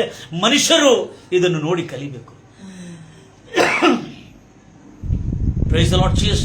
ತಮ್ಮ ಯಜಮಾನರು, ತಮ್ಮ ಮನೆ ಯಜಮಾನರು, ತಮ್ಮ ಗಂಡನು, ತಮ್ಮ ಹೆಂಡತಿ, ತಮ್ಮ ಕುಟುಂಬದಲ್ಲಿರ್ತಕ್ಕಂಥ ತಮ್ಮ ಬಾಸು, ತಮ್ಮ ಜಾಬ್ನಲ್ಲಿರ್ತಕ್ಕಂಥ ತಮ್ಮ ಬಾಸು, ತಮ್ಮ ಅಧಿಕಾರಿಗಳಿಗೆ ನಾವು ಎಷ್ಟು ನಂಬಿಕಸ್ಥರಾಗಿರ್ಬೇಕು. ಇದಷ್ಟೇ ಕೇಳಿದ್ರ? ಇನ್ನೊಂದು ಕೇಳಿದ್ರೆ ಆಶ್ಚರ್ಯಪಡ್ತೀರ ಮೋರೆ. ಅದಕ್ಕೆ ಡೇಟ್ ಹೆಂಗ್ ಗೊತ್ತಾಗ್ತದೆ ಗೊತ್ತಾಗಲ್ಲ. ಈಗಲೂ ವಿಜ್ಞಾನಿಗಳು ಅಯೋಮಯ ಆಗ್ತಾ ಇದಾರೆ. ಯಾವ ಡೇಟ್ಗೆ ಅವರು ತೀರ್ಕೊಂಡಿದಲ್ಲ, ನೆಕ್ಸ್ಟ್ ಪ್ರತಿ ವರ್ಷ ಆನೆಗಳು ಬರ್ತಾ ಇದೆ ಅಂತೆ. ಆ ಡೇಟ್ಗೆ ಯಾವ ದಿವಸ ತೀರ್ಕೊಂಡಿಲ್ಲ, ಆ ದಿವಸಕ್ಕೆ ಆ ತೋಲಾನಲ್ಲಿ ಇರ್ತಕ್ಕಂಥ ಆತನ ಮನೆ ಸುತ್ತಲೂ ಬಂದು ಆ 21 ಆನೆಗಳು ಬಂದು ತನ್ನ ದುಃಖವನ್ನು ವ್ಯಕ್ತಪಡಿಸುತ್ತದೆ, ತನ್ನ ಯಜಮಾನನನ್ನು, ತನ್ನ ಒಡೆಯನನ್ನು ಸ್ಮರಿಸುತ್ತದೆ. ದೇವರ ಮಕ್ಕಳೇ, ಬೈಬಲ್ನಲ್ಲಿರುವ ವಾಕ್ಯ ಇವತ್ತೊಬ್ರು ಮಾತಾಡ್ತಿರುವಾಗ ಏನ್ರಿ ಮನುಷ್ಯರು ಅಂತ ನಾ ಹೇಳಿದೆ, ಒಂದು ಮನುಷ್ಯ ಒಂದು ಮಾತು ಹೇಳಿದ, ಇದು ಒಂದು ದೊಡ್ಡ ಬೈಬಲ್ ವಿಜ್ಞಾನಿ ಅನ್ನೋದು. ಈ ಭೂಲೋಕದಲ್ಲಿ ಎಲ್ಲಾ ಪಶು ಪ್ರಾಣಿ ಪಕ್ಷಿಗಳು ಎಲ್ಲಾ ಜೀವರಾಶಿಗಳು ದೇವರ ಮಾತಿಗೆ ಅಧೀನವಾಗಿ ವಿಧೇಯರಾಗಿ ನಡೀತದಂತೆ. ಆದರೆ ಒಂದು ಪ್ರಾಣಿ ದೇವರ ಮಾತಿಗೆ ಅವಿಧೇಯನಾಗ್ತಾನಂತೆ. Price Lord Jesus. ಗಂಭೀರವಾಗಿ ಹೇಳ್ತಾರಲ್ಲ, ಆ ಒಂದು ಪ್ರಾಣಿ ಮತ್ತೆ ಯಾರಂದ್ರೆ ಕೋನು ಯಾವ ಪ್ರಾಣಿ ಅಂತ ಕೇಳಿದ್ದವಳು. ನಾ ಹೇಳಿದೆ, ಮನುಷ್ಯ. ಹೌದ್ರಿ ಅಂಕಲ್, ಹೌದ್ರಿ ಪಾಸ್ಟರ್, ನೀವು ನಿಜ ಹೇಳಿದ್ರಿ. ಅಂದ್ರೆ ದೇವರ ಮಾತಿಗೆ ವಿಧೇಯತಾಗಿ ನಡೆಯತಕ್ಕಂಥ ಪ್ರಾಣಿಗಳು. ಮನುಷ್ಯನು ಒಬ್ಬನೇ ಆ ಮಾತುಗಳಿಗೆ ಅವಿಧೇಯನಾಗಿ ನಡೆದು ಅವನ ಜೀವನವನ್ನು ಪತನ ಮಾಡಿಕೊಂಡು ನಾಶ ಮಾಡಿಕೊಳ್ತಾನೆ. ನನ್ನ ಪ್ರಿಯ ಸಹೋದರಿ ಸಹೋದರರೇ, ಎಷ್ಟು ಆಸಕ್ತಿಯಿಂದ ದೇವರ ವಾಕ್ಯವನ್ನು ಕೇಳ್ತಾರೆ. ಈ ಆನೆಗಳ ಸ್ಟೋರಿ ಸಾಮಾನ್ಯವಾದಂಥ ಸ್ಟೋರಿ ಅಲ್ಲ ನನ್ನ ಪ್ರಿಯ ಸಹೋದರಿ. ಲಾರೆನ್ಸ್ ಆಂಥೋನಿ ಅವರು ಸತ್ತಿದ್ದ ಕೆಲವು ತಾಸುಗಳಲ್ಲಿ ಅದು ತನ್ನ ಸ್ಥಳವನ್ನು ಬಿಟ್ಟು 12 ತಾಸು ನಡೆದುಕೊಳ್ಳುತ್ತಾ, 12 ತಾಸು ಬಿಸಿಲು, ಮುಳ್ಳು ಕಂಬೆಗಳು ಎಲ್ಲ ಇರತಕ್ಕಂಥ ಆ ಕಾಡಿನಲ್ಲಿ ನಡೆದುಕೊಳ್ತಾ ತನ್ನ ಯಜಮಾನನ ಮರಣದ ದಿನದಲ್ಲಿ ದುಃಖ ಪ್ರಲಾಪದಲ್ಲಿ ಭಾಗವಹಿಸಲು ಬಂದಿರತಕ್ಕಂಥ ಜ್ಞಾನವುಳ್ಳ ಆನೆಗಳು ಎಂಬುದಾಗಿ ಹೇಳ್ತಾರೆ. ಜ್ಞಾನಿಗಳ ಹೃದಯ ದುಃಖ ಪ್ರಲಾಪದಲ್ಲಿ. ಇದಕ್ಕಾಗಿ ದುಃಖ ಪಡುವವರು ಧನ್ಯರು. ಎಂತ ದುಃಖ ಪಡುವವರ ಜೊತೆಲಿ ಹೋಗಿ ದುಃಖ ಪಡಬೇಕು ನನ್ನ ಪ್ರಿಯ ಸಹೋದರಿ ಸಹೋದರಿ. ಒಂದು ದಿವಸ ಏನಾಯ್ತು ಸಿಸ್ಟರ್, ಭಾಳ ಜನ ಸಂಭ್ರಮ ಅಂದ್ರೆ, ನಂಗೆ ಸಂಭ್ರಮ ಅಂದ್ರೆ ಭಾಳ ಇಷ್ಟ ಆಗಲ್ಲ. ನಿಮ್ಮೆಲ್ಲರಿಗೂ ಇಷ್ಟ ಆದರೆ ಸಂತೋಷ, ತಪ್ಪಲ್ಲ. ಬರ್ತ್ಡೇ ಇದೆಲ್ಲ ಹೋಗ್ಬೇಕು, ತಪ್ಪಲ್ಲ. ಮತ್ತು ಮ್ಯಾರೇಜ್ ಡೇ ಇವೆಲ್ಲಕ್ಕೆ ಭಾಳ ಕಿಲ ಹೋಗ್ತಾರೆ. ಯಾಕಂದ್ರೆ ತಾವು ಕಾಣಬೇಕು, ತಾವು ಎಲ್ಲರ ಜೊತೆ ಇದು ಕಾಣಬೇಕು, ನಾನು ಹೆಂಗೆ ಬಂದಿದ್ದೀನಿ ನೋಡು ಎಂಬುದಾಗಿ, ನನ್ನ ಸೋಕು ನೋಡಬೇಕೆಂಬುದಾಗಿ ಕೆಲವು ಜನ ಹೋಗ್ತಾರೆ. ಕೆಲವು ಜನ ಏನು ಪಾಪ ಸಂಬಂಧ ಕೆಡಿಸ್ಕೋಬೇಕಂತ ಹೋಗ್ತಾರೆ. ಕೆಲವು ಜನ ಇರಿ. ಆದರೆ ದುಃಖ ಪ್ರಲಾಪ ಇರುವ ಮನೆಗಳಿಗೆ ಭಾಳ ಹಳೆಯ ಡ್ರೆಸ್ ಹಾಕೊಂಡು ಹೋಗ್ತಾರೆ. ಇಲ್ಲ, ಒಳ್ಳೆ ಬಿಳಿ ಡ್ರೆಸ್ ಹಾಕೊಂಡು ಹೋಗ್ಬೇಕು. ಅವರ ಮನೆಗೆ ಧೈರ್ಯ ಬರ್ತದೆ, ಅವರಿಗೆ ಸಮಾಧಾನ ಬರ್ತದೆ. ದುಃಖ ಪ್ರಲಾಪ ಇರುವ ಮನೆಗೆ ಆವಾಗ ನನಗೆ ಬಹಳ ಆನಂದ. ಯಾವಾಗ ಒಂದು ಸಂತೈಸಿಕೆ, ಯಾವಾಗ ನನಗೆ ಆಧರಣೆ ಸಂತೈಸಿಕೆ ಬರ್ತಂದ್ರೆ, ಒಂದು ದಿವಸ ಹಾಸ್ಪಿಟಲ್ ಹೋಗಿದೆ. ಹಾಸ್ಪಿಟ್ಲಲ್ಲಿ ಅಲ್ಲೆಲ್ಲ ಪ್ರಲಾಪ ನಡೀತದ, ಅಲ್ಲೆಲ್ಲ ಇದು ಸಂಭ್ರಮ ನಡೀತದೆ. ಆ ಹಾಸ್ಪಿಟ್ಲ್ ಅಯ್ಯೋ ಎಲ್ಲ ಗಬ್ಬನ ಆರ್ತಾ ಇರ್ತದೆ. ಅಂತ ಸ್ಥಳದಲ್ಲಿ ಹೋಗ್ಬೇಕು. ಒಂದು ದಿವಸ ಹೋಗಿರುವಾಗ ನನಗೆ ಆ ಘಟನೆ ಓದಿರು, ಅದು ನನಗೆ ಭಾಳ ದುಃಖ ಆಯಿತು. ಅವ್ರು ಎಲ್ಲ ನೋಡ್ತಾರೆ, ಒಂದು ಅಮ್ಮ ರಾಯ ಬಾಯ ಪ್ರಾರ್ಥನೆ ಮಾಡಬಾಯ ಅಂತ ಹೇಳಿದ್ರು. ಅವರು ಭಾಳ ಪರಿಚಯದರು, ನಮ್ಮ ಭಾಳ ಚಿರು ಪರಿಚಯದರು. ಬಂದ ಕೂಡಲೇ ಏನಾಯ್ತಮ್ಮ, ಎಲ್ಲ ಆರಾಮದಿಯ, ಪ್ರೇಯರ್ ಮಾಡಯ್ಯ, ಔಷಧಿದೆಲ್ಲ ತಿಂತಾ ಇದೆಯಲ್ಲಮ್ಮ ನೀನು ಅಂತ ಕೇಳಿದೆ. ಇಲ್ಲ ಅಯ್ಯ, ಔಷಧ ತಿಂತಾ ಇಲ್ಲ. ಎಷ್ಟು ದಿವಸ ಆಯಿತು? 2 ದಿವಸ. ಯಾಕೆ ತಿಂತಾ ಇಲ್ಲ? ಊಟ ಇಲ್ಲ ಸರ್ ಅಂತ. ಏನಂತ ಹೇಳಿದ್ರು? ಊಟ ಇಲ್ಲ. ಏನಾಯ್ತಮ್ಮ? ನಮ್ಮ ಮನೆ ಯಜಮಾನ್ರ ಕಣ್ಣು ಸರಿ ಇಲ್ಲ, ಅವರು ಕೆಲಸಕ್ಕೆ ಹೋಗುದಿಲ್ಲ, ಅವ್ರಿಗೂ ದುಡ್ಡು ಸಿಗಲಿಲ್ಲ. ಅವ್ರು ಏನಾದ್ರು ದುಡ್ಡು ಸಿಗಿದ್ರೆ ಗಂಜಿ ಮಾಡ್ಕೊಂಡು ಬರ್ತಿದ್ರು. 2 ದಿವಸ ಆಯ್ತು ಗಂಜಿನೂ ಇಲ್ಲ ನನಗೆ ಅಂತೇಳಿ. ನಾನು ಔಷಧ ಏನು ಕುಡಿಲಿ ಎಂಬುದಾಗಿ. ಆವಾಗ ಆ ತಾಯಿಯ ಅಜ್ಜಿಯ ದುಃಖವನ್ನು ನೋಡಿರುವಾಗ ನನ್ನ ಹತ್ರ ಆವಾಗ ದುಡ್ಡಿಲ್ಲದಿದ್ರು, ನಾನು ಒಬ್ಬರಿಗೆ ಫೋನ್ ಮಾಡಿ, ನನ್ನ ಒಂದು ಮಿತ್ರನಿಗೆ ಫೋನ್ ಮಾಡಿ ಕರೆದಿರುವಾಗ ಆ ಮಿತ್ರನು ಬಂದು ಅವಳಿಗೆ ಆಹಾರ ಕೊಟ್ಟಿದ್ದಾನೆ. ತನ್ನ ಕೈಯಲ್ಲಿ ಸ್ವಲ್ಪ ದುಡ್ಡನ್ನು ಕೊಟ್ಟು ಹೋಟೆಲಿಂದ ತಗೊಂಡು ಒಂದು ಆಹಾರ ಕೊಟ್ಟು, ಅಮ್ಮ ಈ ಊಟವನ್ನು ಮಾಡು, ಈ ದುಡ್ಡಿಂದ ಸ್ವಲ್ಪ ಆಹಾರವನ್ನು ಮಾಡ್ಕೊಂಡು ನಿಮ್ಮ ಗಂಡನ ಹತ್ರ ತಿಳಿದುಕೊಂಡು ಪಡ್ಕೊಂಡು ಆಹಾರವನ್ನು ತಿಂದು ಗುಳಿಗೆನ ತಿಂದು ನೀವು ಆರಾಮಾಗಿ ಬೇಗನೆ ಹೋಗಮ್ಮ ಮನೆಗೆ ಅಂತ ಹೇಳ್ದ. ದುಃಖ ಪಡೋರ ಸಂಗಡ ಆವಾಗ ನಮಗೆ ಎಷ್ಟು ಸಂತೈಸಿಗೆ ಆಗಿದೆ ಅಂದ್ರೆ, ಅಮ್ಮ ಎಂತ ಎಂತ ಆದರಣೆ ಉಂಟಾಗಿದೆ ಅಂದ್ರೆ, ಅವಳಿಗೆ ಆಧರಿಸಿದವಲ್ಲ, ಅವರಿಗೆ ಸಂತೈಸಿದಲ್ಲ, ನಮಗೆ ಎಷ್ಟು ಸಾಂತ್ವನ ಉಂಟಾಯ್ತು ನಮಗೆ. ಅದಕ್ಕೆ ಹೇಳ್ತಾರೆ, ನಗೆ ಅಪಹಾಸ್ಯ ಮಾಡೋರ ಮಧ್ಯದಲ್ಲಿ ಕೂತ್ಕೊಳ್ಳೋದಕ್ಕಿಂತಲೂ ದುಃಖ ಪ್ರಲಾಪದಿಂದ ಇರುವ ಹೃದಯವೋ ಅದು ಹೃದಯಕ್ಕೆ ಗುಣಪಡಿಸುತ್ತದೆ ಎಂಬುದಾಗಿ ಹೇಳ್ತಾರೆ. ನನ್ನ ಪ್ರಿಯ ಸಹೋದರಿ ಸಹೋದರರೇ, ಎಲಿಫೆಂಟ್ ವಿಸ್ಪರರ್ ಅಂತೇಳಿ ಸಿನಿಮಾ ತೆಗೆದುಬಿಟ್ಟಿದ್ದಾರೆ.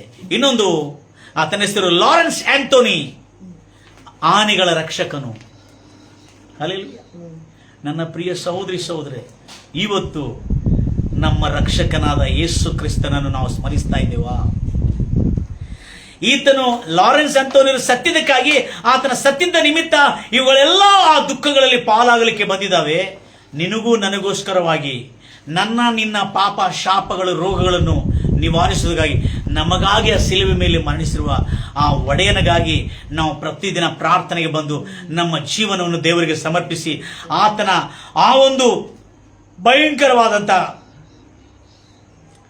ಘೋರವಾದಂಥ ಮರಣವನ್ನು ಅನುಭವಿಸಿ ನಮ್ಮ ರಕ್ಷಕನಾದ ನಮ್ಮ ಒಡೆಯನನ್ನು ಸ್ತುತಿಸಿ ಕೊಂಡಾಡಿ ಆತನ ನೆರಳಲ್ಲಿ ಬಂದು ಸಂತೋಷ, ಆ ಸಾಂತ್ವನ, ಆ ಆಧರಣೆ, ಆ ಧೈರ್ಯ, ಆ ಸಾಮರ್ಥ್ಯವನ್ನು ಪಡ್ಕೊಳ್ಳಿಕ್ಕೆ ನಾವು ಬರ್ತಾ ಇದ್ದೇವ. ಅದಕ್ಕಾಗಿ ಎಷ್ಟೋ ಜನ ಕರಿಬೇಕಾ ನಿಮ್ಮನ್ನು. Praise Lord Jesus. ಅದಕ್ಕಾಗಿ ನನ್ನ ಪ್ರಿಯ ಸೋದರೇ, ನಮ್ಮ ಒಡೆಯನಾದ ಯೇಸು ಕ್ರಿಸ್ತನು ನಮಗಾಗಿ ಸಿಲುಬೆಯಲ್ಲಿ ಮರಣಿಸಿದನೆ.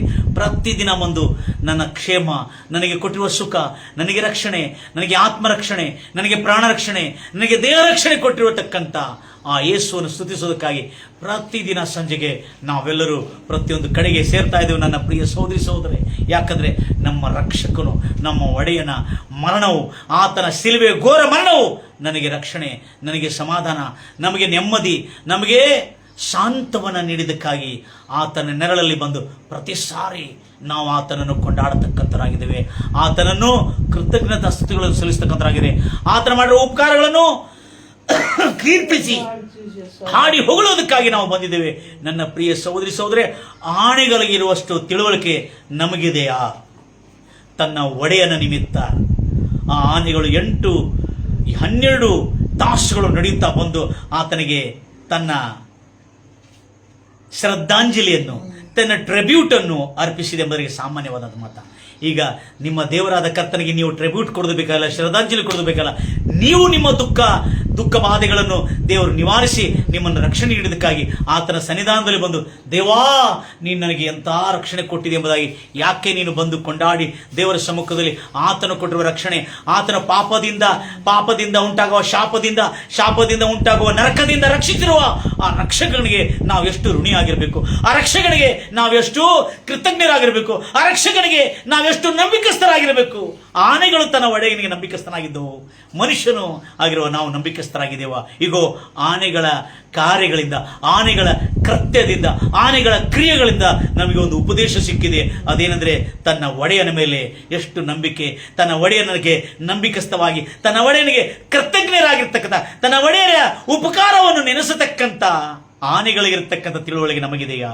ಹಾಗಾದರೆ ನಾವೆಲ್ಲರೂ ತಲೆಬಾಗಿಸಿ ದೇವರಿಗೆ ಸಮರ್ಪಿಸೋಣ. ಕರ್ತಾದಿಕರ್ತನೇ, ದೇವಾದಿ ದೇವನೇ, ದುಃಖ ಪಡುವರು ಧನ್ಯರು, ಅವರು ಸಂತೈಸಲ್ಪಡುವರು. ಎಂಥ ದುಃಖ ಪ್ರಲಾಪ ಇರುವವರ ಮನೆಗೆ ಹೋಗ್ರಿ, ಅನಿಷ್ಟ ತೊಂದರೆಗಳು ನಷ್ಟಗಳಾಗಿರ್ತಕ್ಕಂಥ ಮನೆಗಳಿಗೆ ಹೋಗ್ರಿ.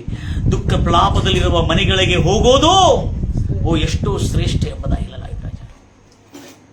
ಸಂತೋಷ ಸಂಭ್ರಮ ಇರುವ ಮನೆಗಳಿಗೆ ಮೂರ್ಖನ ಮನಸ್ಸಿರ್ತದೆ, ಜ್ಞಾನಿಯ ಮನಸ್ಸು ದುಃಖ ಪ್ರಲಾಪದಲ್ಲಿರತಕ್ಕಂಥ ಮನೆಗೆ ಹೋಗುತ್ತದೆ, ಅಂತವರಲ್ಲಿ ಮನಸ್ಸಿರ್ತದೆ. ಹೌದು ರಾಜ, ನಗೆ ಅಭಾಸ್ಯ, ಸುಮ್ಮನೆ ತಮಾಷೆ ಮಾಡಿಕೊಂತು ನಗೆ ಮಾಡ್ತಿರ್ತಕ್ಕಂಥವರ ಮಧ್ಯದಲ್ಲಿ ಇರುವುದಕ್ಕಿಂತಲೂ ದುಃಖ ಹೃದಯವುಳ್ಳವರಾಗಿ ದುಃಖ ಪಡೋರ ಸಂಗಡ ಇರುವುದು ಅದು ನಮ್ಮ ಹೃದಯಕ್ಕೆ ಗುಣಪಡಿಸತಕ್ಕಂಥದ್ದಾಗಿದೆ ಎಂಬುದಾಗಿ ಪ್ರಸಂಗಿ ಪುಸ್ತಕ 7ನೇ ಅಧ್ಯಾಯದಲ್ಲಿ ಈಗ ತಾನೇ ನಾವು ನೋಡಿದ್ದೇವೆ. ಕರ್ತಾದಿಕರ್ತನೆ, ಅದು ನಮ್ಮ ಹೃದಯಕ್ಕೆ, ನಾವು ಅವರಿಗೆ ಸಂತೈಸೋದಲ್ಲ, ನಮಗೇ ಒಂದು ದೊಡ್ಡ ಸಾಂತ್ವನ ಉಂಟಾಗ್ತದೆ.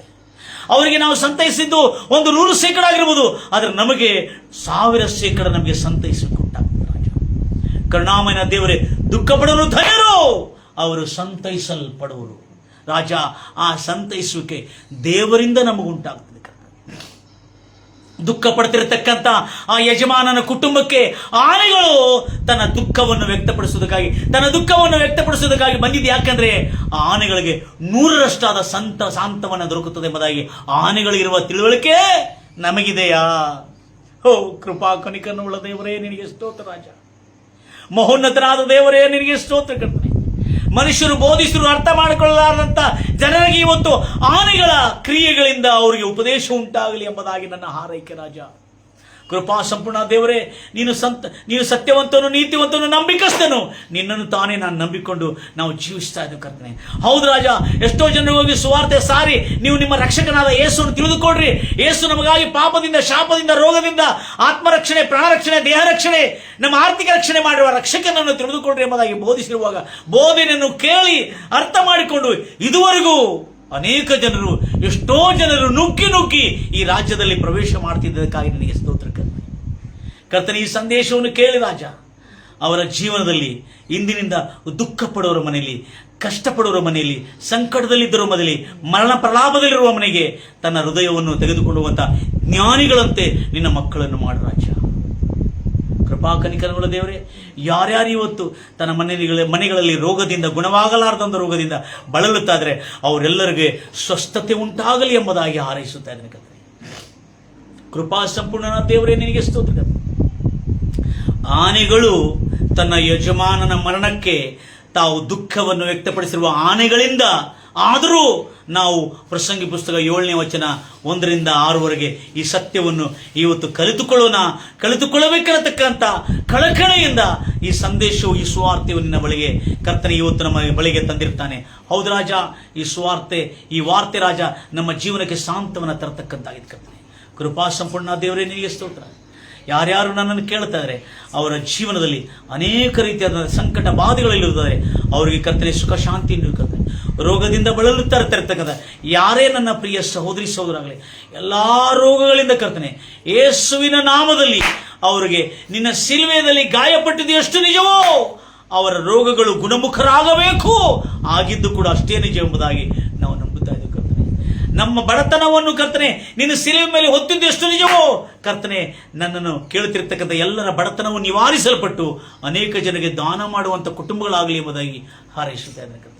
ಕೊಡುಗೆ ಆತ್ಮ ನಿತ್ಯ ನರಕಕ್ಕೆ ಹೋಗದಂತೆ ಯಾವತ್ತು ಬದುಕುತ್ತಿರುವ ಜೀವನದಲ್ಲಿ ಸುಖ ಶಾಂತಿ ಸಮಾಧಾನ ನೆಮ್ಮದಿ ತೃಪ್ತಿ ಆರೋಗ್ಯಗಳು ದಿನಗಳು ಸುಖಕರವಾಗಿಯೂ ವರ್ಷಗಳು ಹರ್ಷದಿಂದ ತುಂಬಿರಲಿ ಎಂಬುದಾಗಿ ಯೋಬನ ಪುಸ್ತಕ 36ನೇ ಅಧ್ಯಾಯ 10ನೇ ವಚನದಲ್ಲಿ ಹೇಳಿದ ಪ್ರಕಾರವಾಗಿ ಅವರ ಕುಟುಂಬದಲ್ಲಿ ಸುಖ ಶಾಂತಿ ಇರಲಿ ಎಂಬುದಾಗಿ ಹಾರಿಸುತ್ತಾ, ರಕ್ಷಣೆ ನಿತ್ಯ ಜೀವ ಸದಾಕಾಲ ಇರಲಿ ಎಂಬುದಾಗಿ ಹಾರಿಸುತ್ತಾ, ಸಮಾಧಾನ ಶಾಂತಿ ಮತ್ತು ನಿತ್ಯ ಜೀವ ಸದಾಕಾಲ ಅವರಿಗೆ ನೆಲೆಗೊಂಡಿರಲಿ ಎಂಬುದಾಗಿ ಹಾರಿಸುತ್ತಾ ಯೇಸು ಕ್ರಿಸ್ತ ನಾಮದಲ್ಲಿ ಪ್ರಾರ್ಥಿಸಿ ಬೇಡಿ ಹೊಂದಿದ್ದೀನಿ ತಂದೆ. ಆಮೆನ್. ನನ್ನ ಪ್ರಿಯ ಸಹೋದರಿ ಸಹೋದರೇ, ಎಷ್ಟೋ ಆಸಕ್ತಿಯಿಂದ ದೇವರ ವಾಕ್ಯನ ಕೇಳಿದ್ರಿ. ಈ ಆನೆಗಳು ವಾಸ್ತವಿಕ ಕಾರ್ಯದಲ್ಲಿ ಬಂದಿರತಕ್ಕಂಥ ಆನೆಗಳು ಜೀವನ ಚರಿತ್ರ ನಡೆದಿರ್ತಕ್ಕಂಥ ಒಂದು ಸತ್ಯ ಘಟನೆ ನಮಗೆ ಕರ್ತನ ಉಪದೇಶವನ್ನು ಮಾಡಿಕೊಡ್ತೀವಿ. God bless you. ಅನೇಕ ಜನರಿಗೆ ಶೇರ್ ಮಾಡ್ತೀರಿ, ಅನೇಕ ಜನ